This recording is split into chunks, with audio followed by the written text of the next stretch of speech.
Good afternoon. Great to see everyone. Thank you to Katherine for being here. We are fortunate to have such an esteemed guest. I want to introduce Katherine for those who might not know her bio. She's really a sustainability expert and has a lot of knowledge across industries and sectors. She's currently Senior Vice President of National Engagement and Strategy, as well as Chief Sustainability and Philanthropy Officer at Duke Energy. She leads Duke Energy's stakeholder engagement efforts to develop solutions to meet customer needs for continued reliable and affordable energy, while also simultaneously working to achieve the company's goal of net zero carbon emissions by 2050. In addition, Katherine maintains oversight of the Duke Energy Foundation, which provides philanthropic support to help meet the needs of communities where Duke Energy customers live and work. Katherine started at Duke Energy in August 2020, coming from Walmart, where she led ESG strategy and oversaw stakeholder engagement on behalf of Walmart's sustainability team. Before Walmart, from 2007 to 2013, Katherine was at the World Wildlife Fund, where she managed one of the world's largest corporate NGO partnerships, a $97 million sustainability-driven initiative with the Coca-Cola Company focused on water, agriculture, and climate, which was active in over 45 countries. And actually, Katherine and I worked together on a case with some other faculty, which has been a really popular case and reprinted in several case books about that partnership.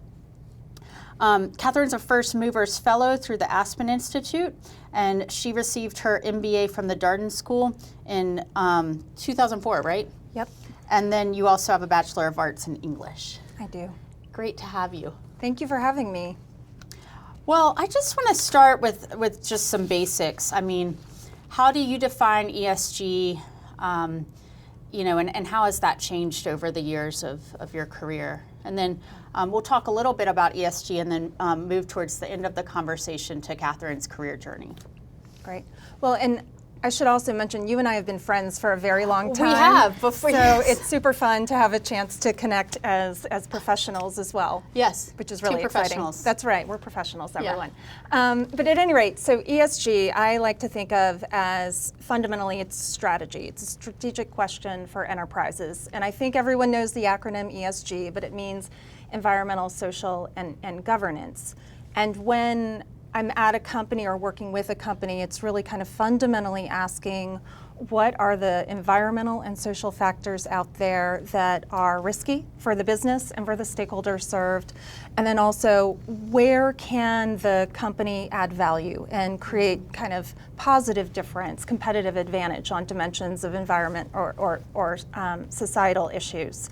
I tend to leave out the G because I think that's so foundational to a company's performance. So that's got to be a core part of their DNA. When I got started in this field a little bit over 25 years ago, give or take, there was a lot of kind of skepticism about this idea. What does it really mean? It must mean nonprofit work. It must mean kind of volunteerism. And I've always believed that it's really core to how a company functions. That being said, the trend line that I've at least seen in my career has been one where you had this era of what I would call you had compliance and then you had beyond compliance, but this field really started to mature as you introduced corporate social responsibility, which I tend to think of as a nice to do. And then it moved into this sustainability world, which was kind of a should do, a little bit like doing your homework. You really probably should be thinking about what sustainability issues are relevant. And now that we're in this ESG world, it to me is really much a business imperative, a must do. And so that's been a really fun evolution to watch, and then to see other people, my Darden classmates from the class of 2004 who were like, oh, bless your heart, when I kind of ventured off into this field, and now kind of picking up the phone and calling me and saying, I need to get up to speed on this. Can you please provide me some insights so I can bring that back to my company? I'm so eager to hear about your career path because you really were a first mover, as the Aspen Institute title says, in the space, and I imagine that was a difficult path to blaze, and we'll talk about that a little more. So what I'm hearing you say is that maybe what the priorities are whoever's doing ESG work in a company, the priorities are to be very different or somewhat different depending on your industry or the firm. Yes. The needs of the different stakeholders. Yeah, absolutely. Yeah, what about at Duke Energy and just utility sector in general?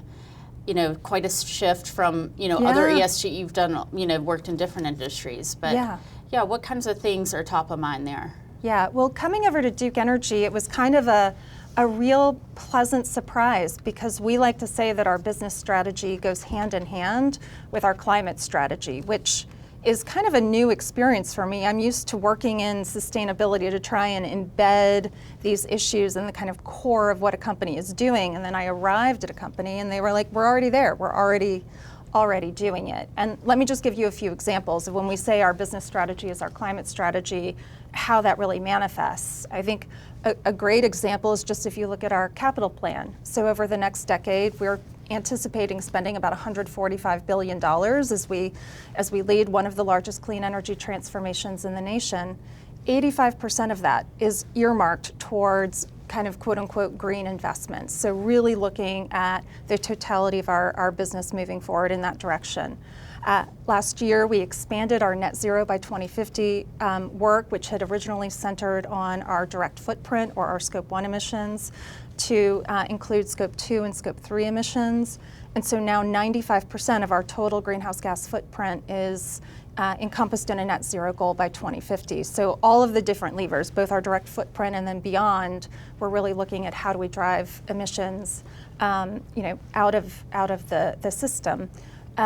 And then part of our transition is really going to involve the retirement of coal. The energy industry is going through massive transformation right now, and we're leading the largest planned retirement of coal in our industry, with plans to retire 16 gigawatts of coal. We've already had the opportunity to see what good looks like. We've already retired 56 units and roughly 7,500 megawatts of coal. And I bring this up because so often the ESG conversation really centers on the E of environment, but the S is so important to get right. As a regulated utility, we have a responsibility to ensure that our power is reliable and affordable and accessible to the communities that we serve. But we're also thinking really deeply about, as we retire those coal assets, what are the impacts to the employees and the surrounding community? As we build that $145 billion capital plan, what are the impacts to the communities as we move forward? So what are the environmental justice considerations, the climate justice considerations that we need to be thinking about? And as we envision this new energy system or this rebuilt energy system that is increasingly clean, how are we thinking about issues like energy insecurity, energy burden, and energy equity? So it's a real opportunity, I think, to focus in on the E, but also understand how it relates directly to the S. And I think one of the things that is exciting to me is as we think about the impact of the S, there's a real upside to that. So I talked about our $145 billion capital plan. We hired EY to take a look at what are the economic outputs that come as the result of our clean energy transition in the next decade, and it's around $250 billion of economic output. So additional jobs that are being created, property taxes that we're paying that are going to go to fund things like schools and first responders. So it's an exciting time. Really exciting time. So many goals, and I'm really curious how you educate employees about how these goals fit into other parts of the corporate strategy. I know that there's been a recent survey at Duke that shows that the more educated employees are about the corporate strategy and the ESG strategy, the more they feel engaged in the company. Yeah.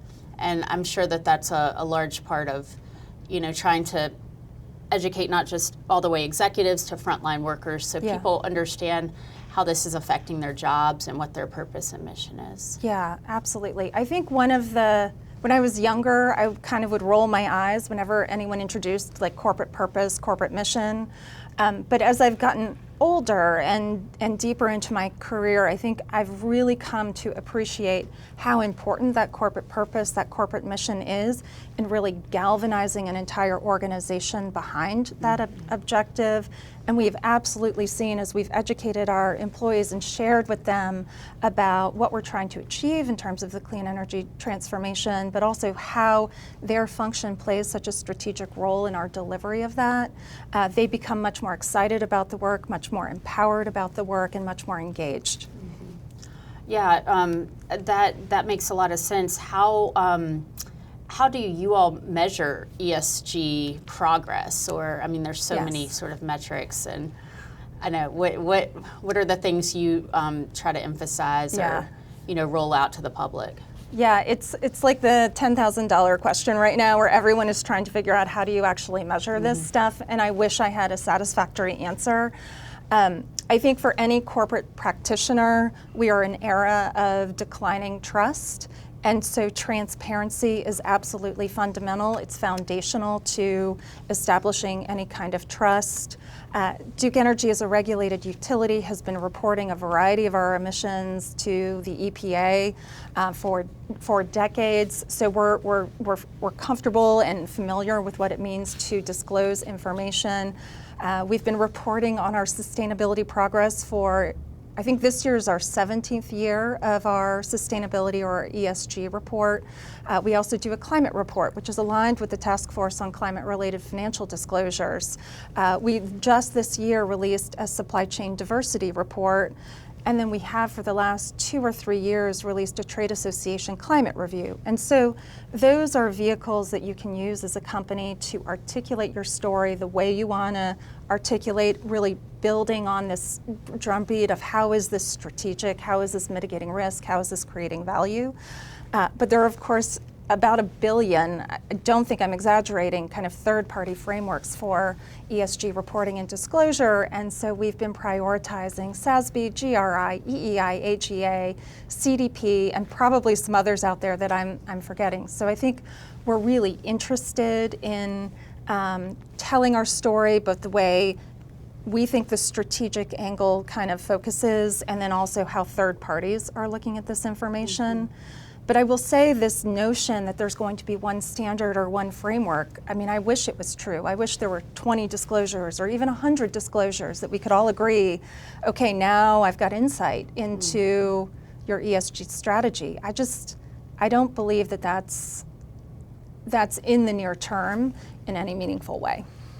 I mean, I suppose over the course of your career, you've seen just an increase in the number of third-party frameworks. And on the one hand, great, right? More people are interested in trying to talk about how to measure this and have their own systems. But difficult sometimes for other stakeholders to make sense of. I spend a lot of time kind of thinking when it comes to disclosures and metrics about, not that I think we all need to be creating our own disclosures, but I do spend a lot of time thinking about what are meaningful disclosures. And so thinking about inputs, outputs, and impact metrics, and doing a little bit of teasing out what are you truly measuring, and then what is it telling you? I think often in the ESG and sustainability space, people are interested in impact, but what they can get their arms around is input. Maybe if they're lucky, an output. So I'll give you an example. Input might be the number of renewables that Duke Energy is putting on the system in the next 5 years or 10 years, or perhaps a capital plan spend. That might be a meaningful number. An output would be, are we seeing declining greenhouse gas emissions as a result of those investments? That I can kind of see a very clear line for how you would get there. And then the impact would be, well, does all of this work lead to outcomes that are consistent with the ambitions of the Paris Accord? Right, and align with the goals of the company. Yeah, absolutely. Well, we know that ESG is a growing presence across different types of companies, both public and private. As of the end of 2020, 88% of publicly traded companies had ESG initiatives in place. 79% of venture and private equity-backed companies had something in place, and 67% of privately owned companies. So we're seeing definitely increased focus in the business world, yet we have a really, particularly at this moment, polarized political and economic climate, social climate about a lot of issues. What sorts of public misperceptions do you think exist? And there's criticism both on the left and the right of, what's going on in companies today with ESG.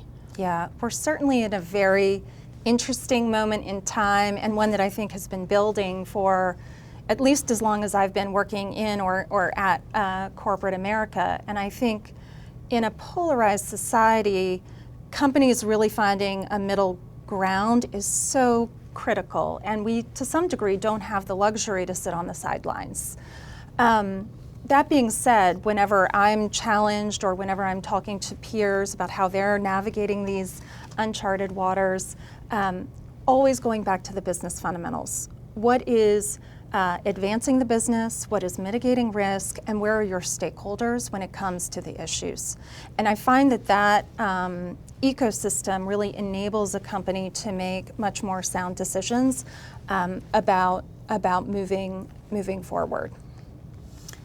Yeah, do you feel like this is a moment that we're going to pass through, or do you feel like this is just the focus of a lot of tensions and polarization? And I certainly hope we find ourselves on the other side of reasonable people can agree, reasonable people can disagree, and the surfacing of the dialogue is actually a really important part of navigating kind of what are the stakeholder dynamics that are at play. For Duke, I go back to our core business, which is everything that I'm doing in service of our corporate mission to provide reliable, affordable, increasingly clean and accessible energy to our customers. And if I can draw a line showing how I'm delivering on that corporate strategy, I feel much more confident that I'm making the right decisions and providing the right counsel for the company. Right. Well, I'd love to move to talking about your career a little bit, because I know a lot of students at Darden, as well as people professionally who are in other functions, are really interested in how do I get into this space, and it isn't necessarily a traditional path. Yeah. It's sort of an emerging profession or sort of association of different professionals. So, when did you first become interested in this type of work? Was it in college? Was it not until, business school? Yeah. Well, you've had the luxury of knowing me for a long time, and both the highs and the lows of my career journey, as it's sometimes made sense. I'm not sure the lows, actually. Other times have been a little more confusing. Maybe in your head. Yeah. Well, so I've always been interested in this intersection between environmental and social issues and business performance. I don't think I could articulate that when I was 21 or 22. Sure. It kind of grew over time. But it's always been this core kind of value or personal identity of really wanting to do something meaningful to advance environmental or social issues in the right way. So that's been kind of core. But I would say there have been a couple of low points. So I graduated from Darden and was unemployed. And I moved back home into my childhood bedroom. And my parents said, what happened? We sent you to business school. We sent you to business school. We've read the brochures. They assured us that you would be employable after this experience. And I said, well, there's always one, right? So there have been some real professional highs and then some lows. And I think the advice I would give anyone who is pursuing a path that may not look kind of core or mainstream, particularly in a business school environment, is that it's okay. It's okay not to know what you're doing with a degree of certainty. It's okay to try things. It's okay to take a job and realize that was a mistake. Like, this is how you learn, this is how you grow. And I do think sometimes breaking apart from the crowd does allow you to really create a niche for yourself in a compelling way. I think the other thing I've observed in this sector is people feel that it's very binary. I'm either working in sustainability, advancing an environmental or social or governance principle that I'm personally passionate about, or the words "I'm selling out" have been used. Mm-hmm. And I don't think it's so binary. when I think about my role as a sustainability practitioner, it's really sitting down across the table from the supply chain team or from the marketing team or whomever, and articulating what issues need to be top of mind and why, and having dialogue and conversation. The person who's actually really going to be implementing a lot of the work is, in fact, the business partner. And so I encourage people, no matter what career they step into, to really explore how is sustainability relevant to the decisions that I need to make. What are the risks, and then what are the opportunities? And how can I think about my business in a more holistic way? Often people think about, how do I make this pencil out financially? And you do have to make things pencil out financially, but you can also think about issues like supply chain security, supply chain continuity, customer trust. Like there are a host of different ways that you can get into this space in a way that is meaningful and credible. Yeah, just to stick with Darden for a minute, I imagine you were, I mean, how many people, was there a handful of people interested in doing environmental work? I think you're looking at her. Okay, okay. So that's tough, right? Yeah. That's really tough to blaze your own trail. And especially when there's a lot of worn paths that is, you kind of can follow a herd. Yep. Yeah, so I mean, obviously turned out great for you. What would you recommend people or students who are at Darden, what could they be doing to try to learn more about the field and find job opportunities? We know jobs are growing in this area. There's definitely demand. They absolutely are. So I think three of the things about Darden that I think are really going to be helpful as someone enters this field, or generally speaking in their career. It's, of course, it's the case study method. It's the solid focus on ethics, and then it's stakeholder theory and stakeholder engagement. I think those are three fundamentally powerful tools. Sustainability, as much as people want to study it and learn about it, for the practitioner, the case study I find is the most realistic way of understanding how you need to be thinking about sustainability. Because these are not decisions that live in a vacuum. These are not decisions where there's not one answer. I'm off on an island doing my own thing, and everyone's like, just do what you really have to figure out. What are the business challenges? What are the opportunities? And then how do I work together with my business partners, perhaps with NGOs, with academics, to arrive at a really solid and sound decision that you can defend? I think about ethics. I mean, we're there's a reason for declining trust. And so I think having a sound, principled view of what is fundamentally right, what is wrong, what is good for the business, what is good for the community, for our customers, is fundamental and foundational. And it seems easy, but issues do pop up where you really have to think about what is the right thing to do here at this moment in time. So I think being conversant in ethics is really critical.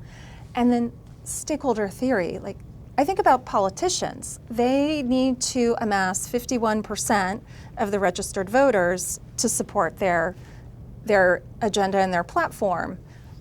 I can't say about whether or not that is easy or hard. I have zero interest in being a politician. But businesses don't have that luxury. They have to appeal to their customers. Customers vote. We used to say in my last life that customers vote with their feet every single day. So understanding where all of your stakeholders are, and that includes your customers, it includes the communities you operate in, it includes your supply chain, it includes your investors, it includes the policymakers. So I think really being able to almost sit in someone else's shoes for a day and understand what they may be thinking and experiencing related to your company is just foundational as well. What you're saying makes me think that Darden students should see themselves as having an advantage in a lot of ways because of the way ethics is embedded, into the Darden curriculum and, the prominence and of Ed Freeman and we're big fans. So, that's a huge advantage that you're at Darden and you have a core curriculum that has really embedded these things. Yeah, so you've worked, nonprofit, retail, now utilities. What parts of doing sustainability work transfer across industries or sectors? Yeah. And then I imagine there's just a lot to learn when you get into a new position. I'm always amazed to see when I read about the career paths of CSOs, how they often have moved to very disparate industries. Yeah. And of course, there's, I'm sure, a huge learning curve. Yeah.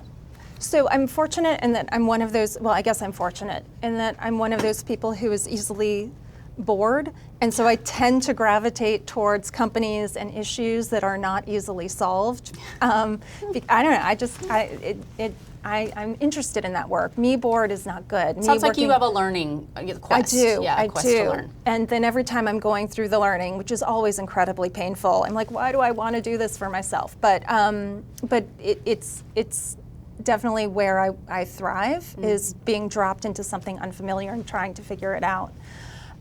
People are often most curious about my jump from WWF to Walmart, because I went from a very large NGO to a huge corporation. And I think for me that was a relatively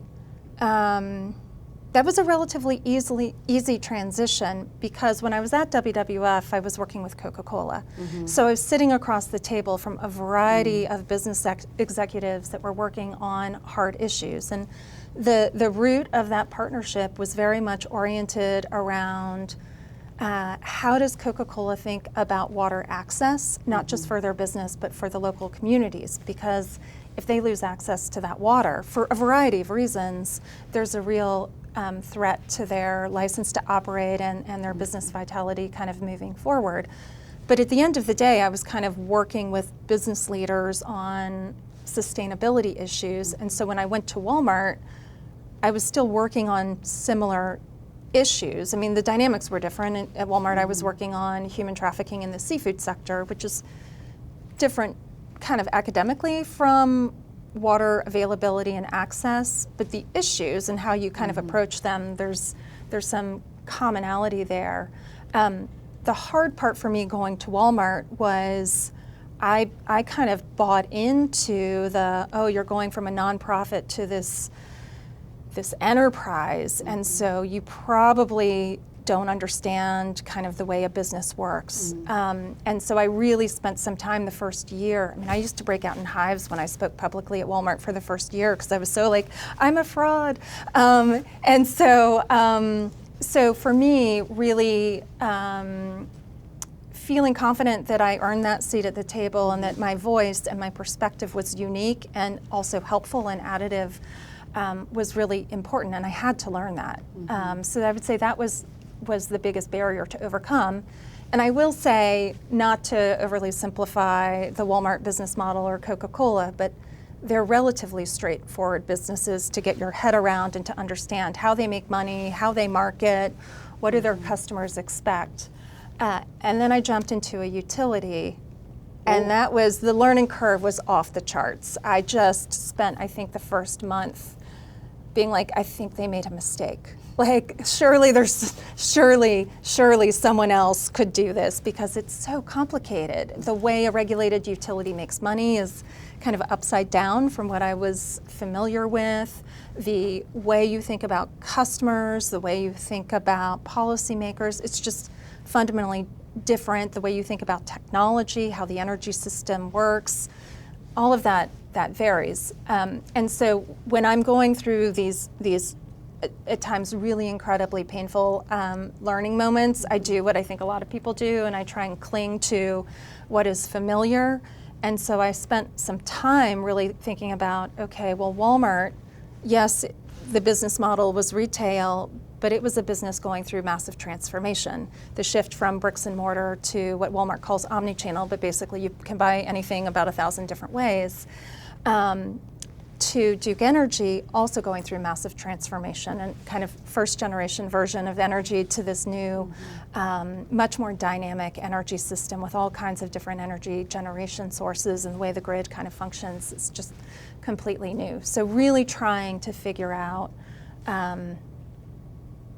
what were some consistent things that would help kind of center me and frame me so that I could say, okay, I may not understand what this person is telling me, but I know what they're dealing with, and I can kind of look into my box of tools and say, okay, but I can pull things forward. I can ask smarter questions. I can think about how other companies, my past experience really helped address a similar issue in a way that I think is grounding. I mean, as much expertise as you have, it seems like you also have a fair bit of humility to know what you don't know, and I think that's probably helped you be really successful as you're willing to listen and ask questions. Well, I think you're getting at the heart of something that I believe that is fundamental for any successful sustainability practitioner, which is this is a field that is littered with unintended consequences.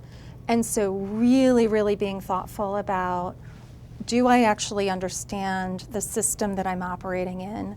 Do I have a theory of change for how it needs to be improved? Is that theory of change my own, or can I find others out there that might support that theory of change? And there are different theories of change. And you can have different theories of change and be very legitimate. And then, okay, I, working at Duke or working at Walmart, then what are the actions that I need to be taking in this role at this company that will get to the change that is going to lead to the ultimate transformation? So I think very much a sense of humility is you've got to, as my fellow Darden alum used to say, you got to check yourself before you wreck yourself. So you really do need to do that, and then listening. My other observation, and I've seen this play out time and time again, is you work in sustainability and you're so excited.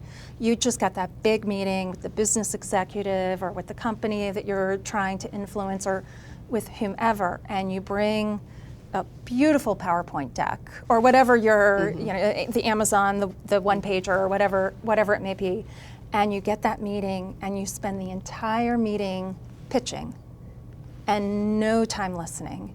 And what I have found is more often than not, just listening to what a stakeholder has to tell me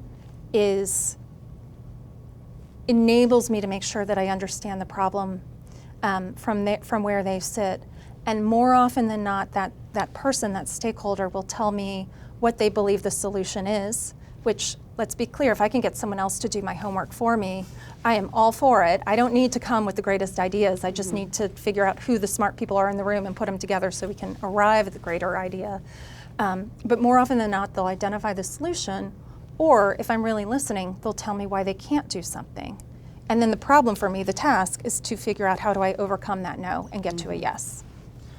Wow, I teach negotiations also, and I feel like a lot of this is kind of about thinking integratively and thinking about what the other person's interests and motivations are to try to create value. And it's one huge long-term negotiation, and actually sounds somewhat similar to maybe what DEIB professionals face as far as understanding, where the challenges are. Yeah. So, we know that ESG job postings have risen in recent years, and that demand for CSOs has grown over 200% in the last decade. According to this research, sustainability teams are increasing in size from 5 to 15. I'm sure not all CSOs feel like they're having the luxury of a team of 15. And younger generations are eager to move into sustainability work or work that has a social mission, even within business. So you've given us some great ideas for how Darden students can think about preparing, but are there any things that you wish you had known, or maybe that you haven't kind of shared yet about advice that you would offer people interested in this space? Yeah, so I don't know if it's stuff that I didn't know. There were so few of us in the beginning, but at the end of the day, this is a very small field, and yes, the teams are growing, and that's certainly welcome. But your your reputation, your brand in this space is really fundamental. We spoke about how you need to listen, how you need to be humble about your ideas and your values, but reputations can be lost in a second. And I think over time, having the ability to be that honest broker where I'm coming back to a business partner or I'm approaching a new business partner and people think of me as an honest broker. I'll tell people what I think. I'll bring evidence to support my assertion. But I want to provide a safe space for the conversation that needs to happen about how do we change? How do we evolve forward? How do we identify a risk that maybe previously was not well understood or not believed? And so I really do encourage people to be mindful about how they engage and how they drive that transformation forward, because if you were not seen as an honest broker, if you were seen as steamrolling people, that it tends to be a short-lived career. I think the other thing that may be helpful for folks is, yes, sustainability is all, and ESG is all strategy. It's mitigating risk and it's creating value. But I think it actually ties back to the earlier conversation. Values depend on where you sit. And so my value system and where I would rank order different priorities probably differs from yours. Maybe materially, maybe not materially. It doesn't mean that mine is right and yours are wrong, or yours are right and mine are wrong. It just means that we're guided by perhaps a different moral compass or would prioritize issues differently. And I think that's a really important thing to appreciate, because I think it enables you to sit across from someone in a more constructive, approachable way. Well, Katherine, thank you so much for joining us today. A real pleasure. A pleasure to see you in person and also hear so much insight from you about the space and your career. Thank you so much.